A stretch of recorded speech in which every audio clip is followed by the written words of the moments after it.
In the words of historian Lewis Hartz, the United States was born free.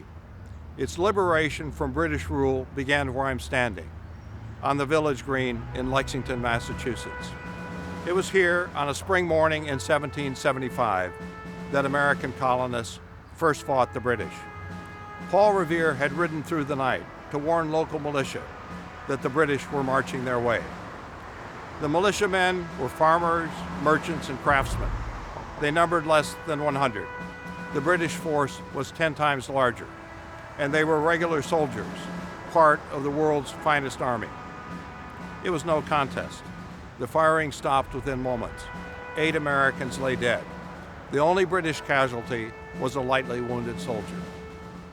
But the battle came to be known as the shot heard round the world. Democracy had found its champion, a people who were willing to fight to free themselves of a king. From here, the British force marched on Concord, 7 miles to the west. There they faced off against a larger group of local militia. This time, men on both sides fell. As the British marched the 20 miles back to Boston, they were fired upon by Americans positioned in the woods. More than 1,000 Americans, one of them 80 years of age, had grabbed their muskets and joined the fight.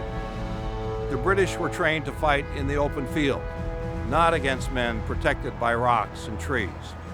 Soon the British were in full retreat. When they finally reached Boston, they had lost nearly 100 men, double that of the Americans. On that April day, more than 2 centuries ago, Americans fought for a different form of government, one where the people would govern themselves. That vision was idealized a year later in the words of the Declaration of Independence. We hold these truths to be self-evident, that all men are created equal, that they are endowed by their Creator with certain unalienable rights, that among these are life, liberty, and the pursuit of happiness.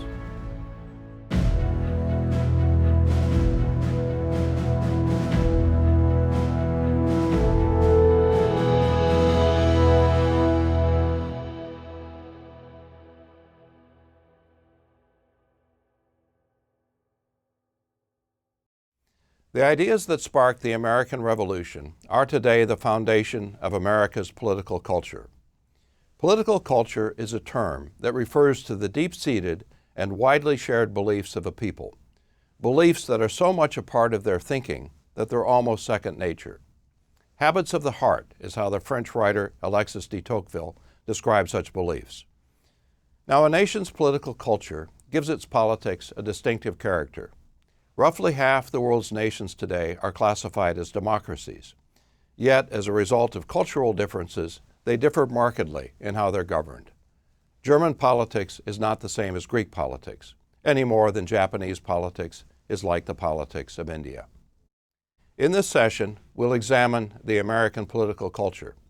We'll explore the origins and distinctiveness of Americans' political ideals. We'll talk also about the endurance and the challenges of those ideals. And then we'll conclude with examples of how these beliefs affect contemporary politics. Now, Americans' cultural beliefs originated in the nation's colonial period, which culminated in the American Revolution. The Revolution was a rejection of an old way of governing for what at the time was a radically new way.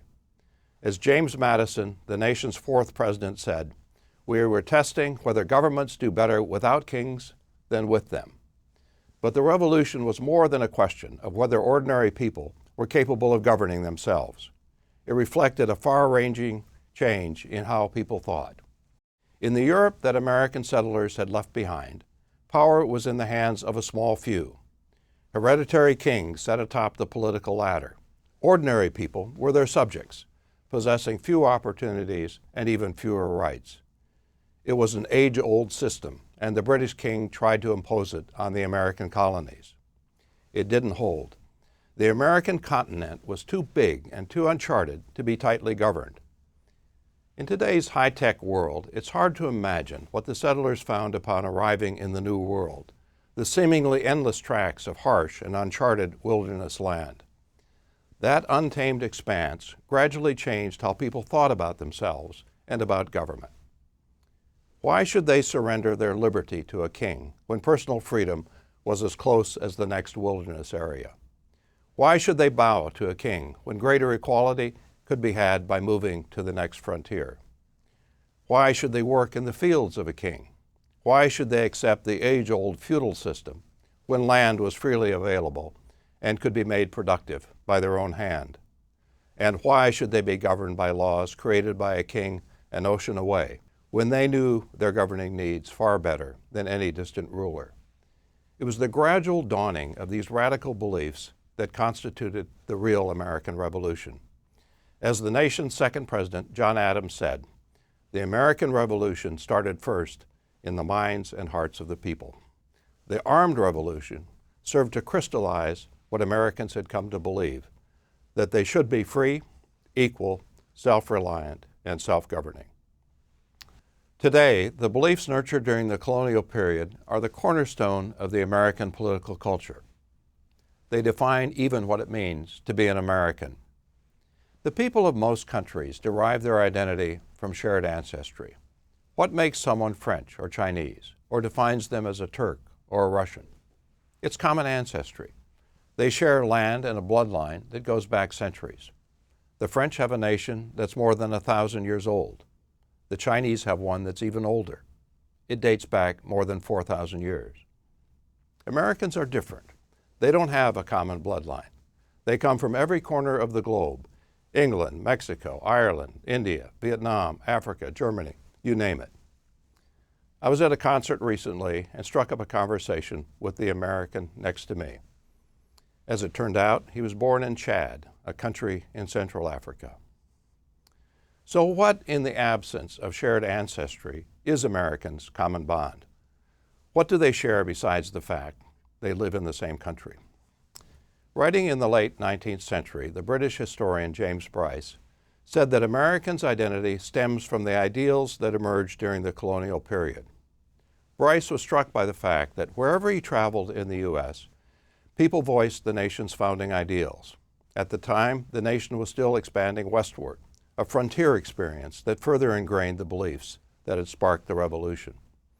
Even today, these ideals, liberty, equality, individualism, self-government, are central to Americans' identity.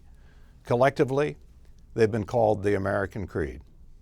They have been imprinted in Americans' minds by rituals, such as 4th of July celebrations and the reciting of the Pledge of Allegiance by Americans' children at the start of each school day. They have also been sustained over time by the words of America's leaders. Abraham Lincoln's call for a government of the people, by the people, and for the people.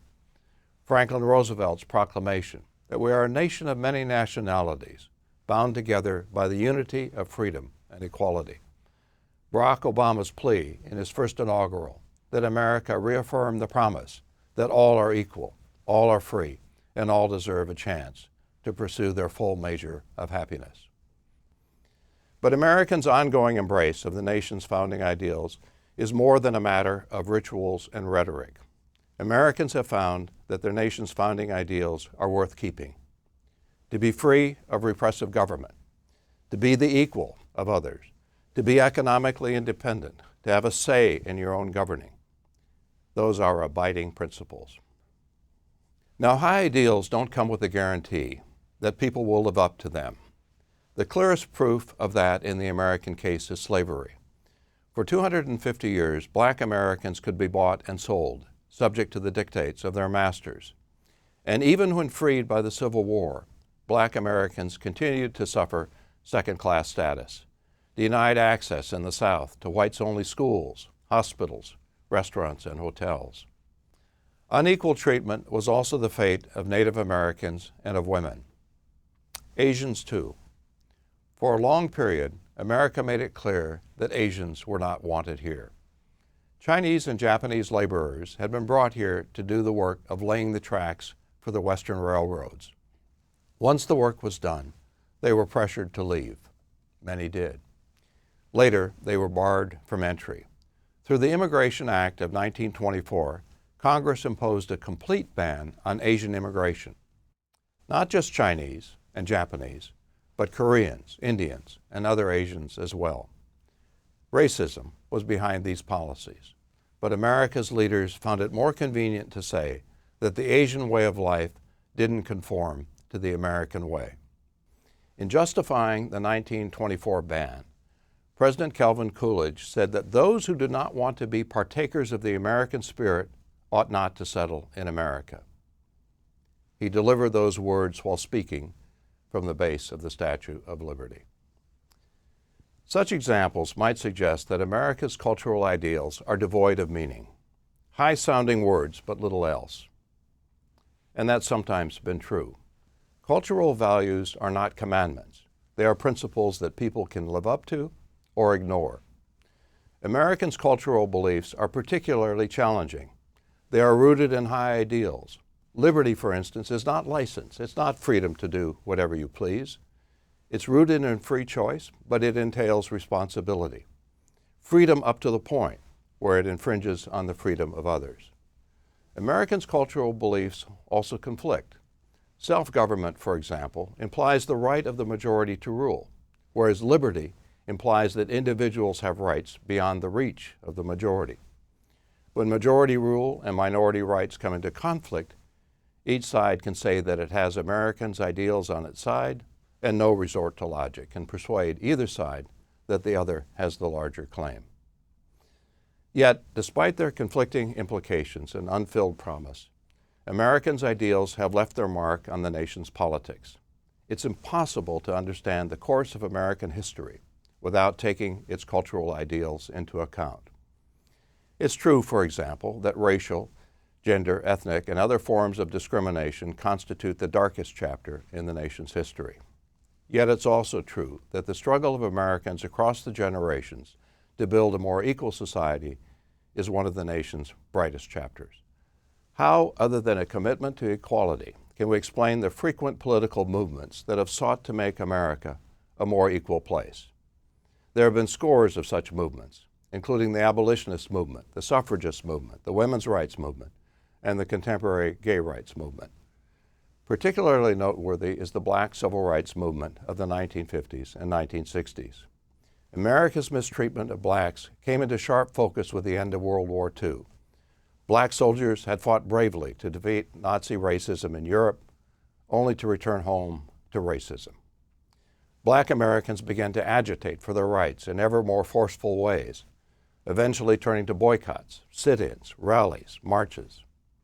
A major breakthrough came in 1954 when the U.S. Supreme Court invalidated state laws in place throughout the South that required black children to attend public schools separate from those of white children.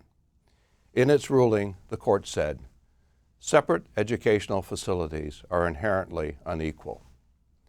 As the civil rights movement grew, led by inspirational leaders like Martin Luther King and Ralph Abernathy, it attracted ever broader white support.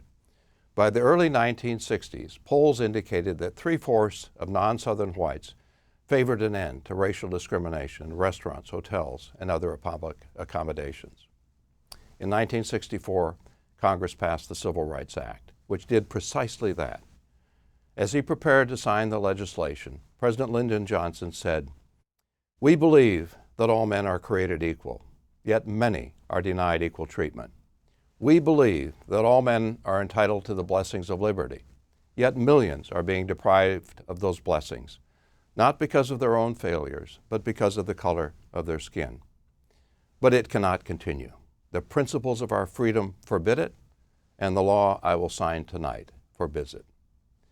The civil rights movement would not have succeeded without the courage and determination of the black community. But the movement also had behind it the moral force of Americans' professed belief in equality. It was that force that Martin Luther King summoned when he challenged America to rise up and live out the true meaning of its creed, that all men are created equal. Now, as I noted earlier, a nation's political culture gives its politics a distinctive form. Cultural beliefs clearly do not determine precisely what a people will do, but in the long run, they affect what a people will regard as appropriate and desirable, and thus what they will try to achieve. Cultural beliefs serve as unstated rules of behavior. They act as boundaries on what people will find acceptable and what they will strive for. Take, for example, Americans' belief in individualism. Although individualism is also a part of the political culture of European nations, it takes exaggerated form in the United States because of its unique history. Americans' heightened sense of individualism can be seen in the results of a recent cross-national survey that was conducted in 4 European countries and the United States. Respondents in each of these countries were asked, what is more important, that nobody is in need or that individuals have the freedom to pursue life's goals? As you can see from the figure, Americans responded differently to this question than did Europeans. Most of the European respondents ranked helping those in need more highly. In contrast, most American respondents placed individual freedom at the top. Not all American respondents ranked individual pursuits ahead of helping the needy, but the majority did, the reverse of the pattern for Europeans. Now, if this difference was simply one of opinion, it would be interesting, but not of great consequence. In fact, the difference has consequences. Consistent with its greater cultural emphasis on individualism, the United States, though it has a higher poverty rate than do European countries, spends less on programs for the poor, about 25% less. The rules of welfare eligibility also differ. In most European countries, for example, citizens are entitled to government-provided health insurance. They don't have to prove that they're poor to be eligible for it. In the United States, proof is required. Individuals must show that they cannot buy it on their own, that they lack the financial means before they are eligible for government help in obtaining health insurance. Americans are not necessarily less sympathetic with the poor. Compared with Europeans, they are twice as likely to give to charities. But Americans are less inclined to enact welfare policies that could weaken self-reliance. From America's individualistic perspective, people are obligated to work hard and take care of themselves, unless they have a verified need for government help. Public education provides another example of how America's cultural values affect its policy choices. The United States has easily the world's largest higher education system, more than 4,000 colleges and universities. Most of them are public institutions, created by government and supported in substantial part by government funding. The United States also spends more per pupil for primary and secondary public education than does nearly every other country. The European average per student is slightly more than $9,000 annually. The United States spends about $12,000 per student. Now, why is that? Why does the United States invest so heavily in public education? Its political culture is among the reasons. If individualism is to be upheld, you have to give people the means, a proper education, to succeed. And if equality is to be upheld, educational opportunities have to be plentiful, available to the many rather than to the few. Equality of opportunity, giving every child a chance to succeed, is the guiding principle of America's system of public education. When that system began to take root 2 centuries ago, it was called the Great Equalizer. It sought to give children of widely different backgrounds a somewhat equal start in life so that each could succeed or fail on their own merits. Writing in the late 19th century, the socialist Leon Sampson noted the stark difference between the philosophy of public education in the United States and Europe. Said Sampson, the European ruling class were open in their contempt for working people, but in the United States, equality and liberty were extolled in the public schools. Sampson concluded that American schools embodied a unique conception of equality. Everyone was being trained in much the same way, so that each person would at least have a chance at success. Since then, of course, European nations have broadened the reach of their education systems. Nevertheless, differences remain. In some European systems, high school students are separated into those that receive pre-college training and those that get vocational training. In contrast, most American schools offer a relatively standardized curriculum. Each student takes more or less the same set of courses: math, science, language, and the like. Some American educators have questioned the wisdom of this approach. Given the differences in students' interests and aptitude, they think vocational training should be a larger part of the U.S. educational system. But a standardized education is consistent with America's core values. It's squarely in line with the principle of equal opportunity. I could give you other examples, everything from home ownership to gun laws, that illustrate the impact of America's political culture on its policies. But the point would be the same. Any assessment of U.S. politics must take into account the influence of its cultural values. It's far from the only important factor, as we'll see in subsequent sessions of this course, but it's one of them.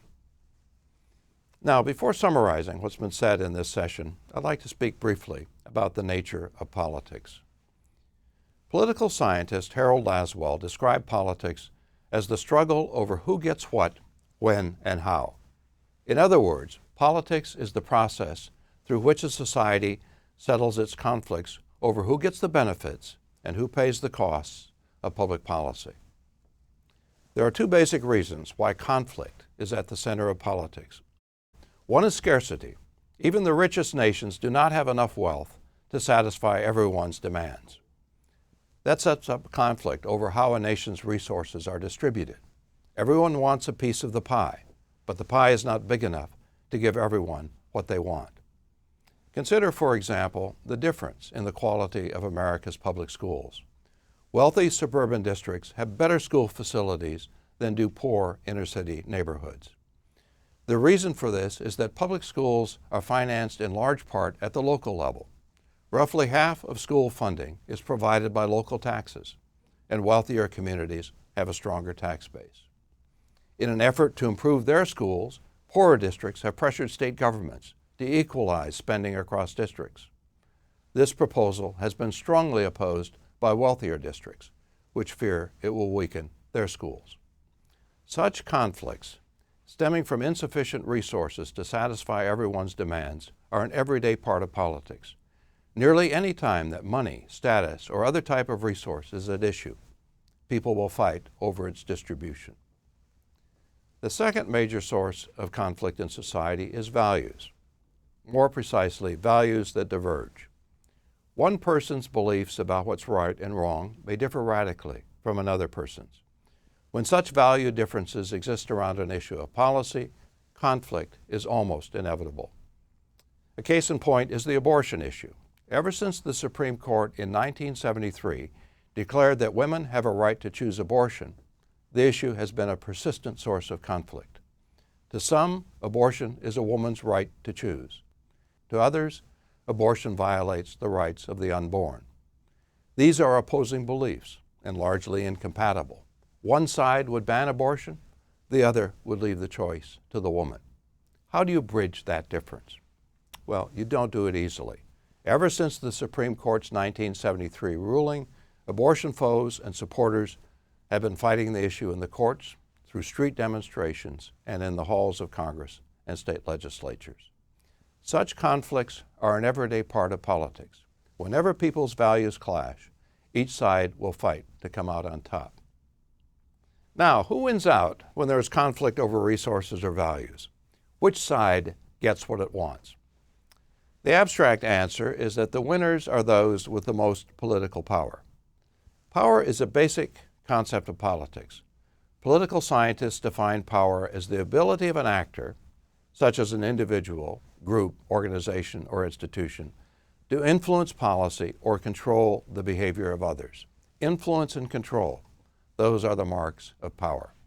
Actors with enough power can impose or cut taxes, prohibit or permit abortion, increase or reduce welfare benefits, you name it. Given what power can do, it's not surprising that much of what happens in politics centers on power, trying to get it, as in the case of campaigning for election to office, and trying to use it, as in the case of lobbying to influence legislation. In subsequent sessions, we'll examine the distribution of power in the American political system. Who has power in America and who doesn't? That's one of the most important questions to ask and answer about any political system. Okay, let's wrap up what we've said in this session. We noted that Americans' core beliefs, their political culture, originated in the conditions of the New World, particularly its vast tracts of wilderness land. It opened the minds of colonial Americans to a new way of governing, one rooted in beliefs about personal liberty, individualism, equality, and self-government.